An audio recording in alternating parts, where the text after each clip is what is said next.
Good evening. I'm Julia Reid, as Peter just told you, and I've been an ardent opponent of the common market, the European community and the European Union since the 1960s, and voted no in the 1975 referendum. And in fact, I still have my no to the common market sticker. Now, the title of my talk is "What has the EU done for us?" And in truth, I can say very little. In contrast, however, the EU has done immense harm to many of our industries. In the 1960s, in the run-up to the referendum, when opponents of the common market were warning us what would happen if we joined this institution, the politicians who supported membership told us that the critics were being unduly alarmist and that the UK would derive great benefits. In reality, the dire predictions then of what would happen if we stayed in the common market have turned out to have vastly underestimated what has actually occurred. Points against joining the common market were that Britain would lose its access to cheap imports of meat, dairy produce, fruit, wool, all from the Commonwealth countries, and that food prices in the UK would go up accordingly. This has happened, and is also the reason why food prices today are higher than they need to be. Another was that our fruit farmers would find it difficult to make a living once the UK was flooded with cheap French golden delicious apples. At that time, Dutch farmers had had to set fire to their apple orchards, as it was no longer economically viable for them to pay workers to pick them. This has also happened in the UK, so that the majority of orchards that we used to have here in the southwest have since been grubbed out. Another industry predicted to suffer was the fishing industry, as the UK would have to allow the fishing fleets of other member states who had overfished their own waters into our fishing grounds. At that time, fishing was Britain's third largest industry.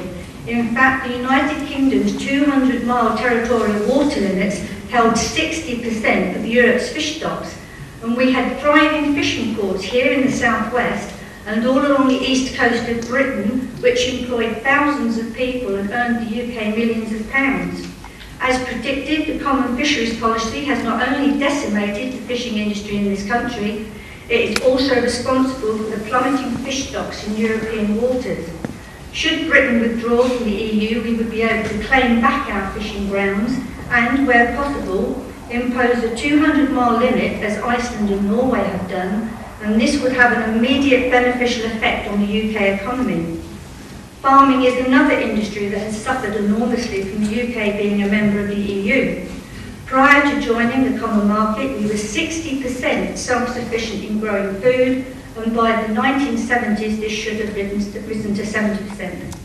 However, EU politicians decided that countries whose economies were more agriculturally based than ours should get priority, and efficient farmers here and in Holland were discriminated against. The issue of milk quotas drove hundreds of UK dairy farmers out of business, whereas the hobby farmers on the continent still get subsidised. Last year, farmers in the United States made a fortune exporting milk to China and India, but the milk quotas here imposed by Europe meant our dairy farmers were unable to capitalise on this because we are not allowed to negotiate export deals unilaterally on our own behalf. Before we joined the common market, the UK had strict quarantine laws on the import of animals. This, along with our being an island nation, meant that our stocks of farm animals were renowned as being disease-free, and as such, export of animals from pedigree herds was worth millions of pounds to the United Kingdom. European laws now state that we can no longer quarantine animals coming into the UK from Europe, and many of our farmers believe that blue tongue disease has entered Britain via this route rather than through midges having flown across the Channel, which up until 6 months before it arrived here, DEFRA said was impossible. Another problem affecting farmers is the reduction of the numbers of abattoirs, which was a recognised reason as to the most recent outbreak of foot-and-mouth disease spreading so quickly. We now have the ridiculous situation where animals have to be transported long distances to be slaughtered. UK abattoirs have come under increased regulation since Britain joined the common market in 1973. And EU law introduced in 1991 brought about the closure of hundreds of small independent butchers, 5 of them in Calne, and no doubt some here in Chippenham.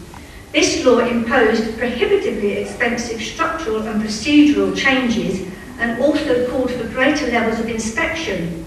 Many smaller and medium-sized businesses were unable to meet the costs involved and closed. For years, our favourite butcher in Chippenham, in Colne rather, used to come to Chippenham Market every Friday to buy an animal that would keep his shop supplied for the following week. He would bring them back to his shop, kill them in the small abattoir he sat to the rear of his premises, and butcher the carcasses himself. The cost of bringing his abattoir up to the standards of the EU law were prohibitive, so our butcher then used to have animals he'd bought slaughtered at one of the larger local abattoirs. The Health and Safety Executive then decided that under EU law, carrying meat from the back of a lorry into his shop across a 4-foot wide pavement constituted a health hazard, despite no customer ever having suffered any ill effects. This final nail in the coffin meant that in the end the EU put him and hundreds of other small butchers out of business. Meanwhile, there are places in Europe where these laws are totally disregarded. Other industries decimated as a direct result of the UK becoming a member of the EU, but don't have quite such an effect here in the southwest, have been the steel and the coal industries. Prior to joining the common market, the UK had massive steelworks in South Wales and Corby. The UK used to have coal mines all over the country, but we are now in a ridiculous situation where we have to import most of the coal that we burn, even though British coal is of the highest quality. EU laws forbid member states from subsidising their industries, and in previous recessions our governments have abided by these laws and allowed UK industries to go out of business, whereas our continental neighbours have not. Up until 18 months ago, the Germans were still subsidising their coal industry, even though they only produced a poor quality coal. The Dutch have continued to subsidise their steel industries, and in this current recession, the French, the German and the Italian governments are subsidising their motor industries. Not content with destroying British industry, the European Union is now set on destroying our way of life. Via even more rules and regulations, such that the unelected bureaucrats in Brussels are now responsible for 75% of our laws here in the UK. Last year saw the closure of hundreds of post offices as a direct result of government complying with yet more European laws, which ruled against monopoly of the postal services. The first step was to split the post office into 3 separate companies: Parcelforce, Counters and Royal Mail Letters. EU law stated that the UK postal system should be opened up to competition, which was then allowed private companies such as DHL, TNT and the still heavily subsidised German post office to move in and compete on the most lucrative parts of the market. 80% of the post is business mail, and the private companies bid for and take this lucrative part which Royal Mail used to use to subsidise loss-making sections, such as the Universal Post, to remote areas. Bank statements and utility bills are prepared centrally, and then a private company takes the mail away, delivering it to the main postcode areas, and here the mail is dumped, with the post office who then have to sort it into local areas of delivery. Thus, post office picks up the expensive parts of the business of mail delivery, meaning that the private companies are being subsidised by the work of the post office. In spite of this, research has shown that the costs of business mail to the customer has not come down very much at all, so the only people benefiting are DHL and TNT. Meanwhile, the government has taken money-making services, including TV licences, vehicle licences, difficult to obtain through the post office, and has also taken away the post office's very popular bank account. And this is why hundreds of rural and urban post offices have closed or are under imminent threat, leaving thousands of people, many of them elderly or infirm, with no service. These are just a few examples of what the EU has done for us, and in return, as you have heard from Alan, we are paying £40 million a day to belong to this institution. We, the British people, were told that we were joining a common market, a free trade organisation, and if voters had been told we were signing up to a United States of Europe, they would have voted no in the only referendum that we have ever had. The message is clear.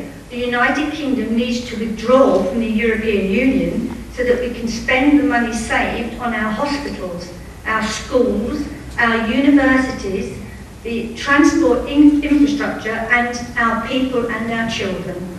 Thank you very much.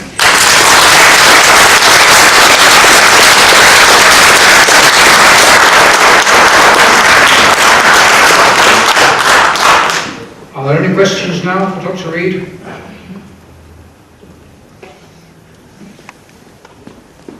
One question there.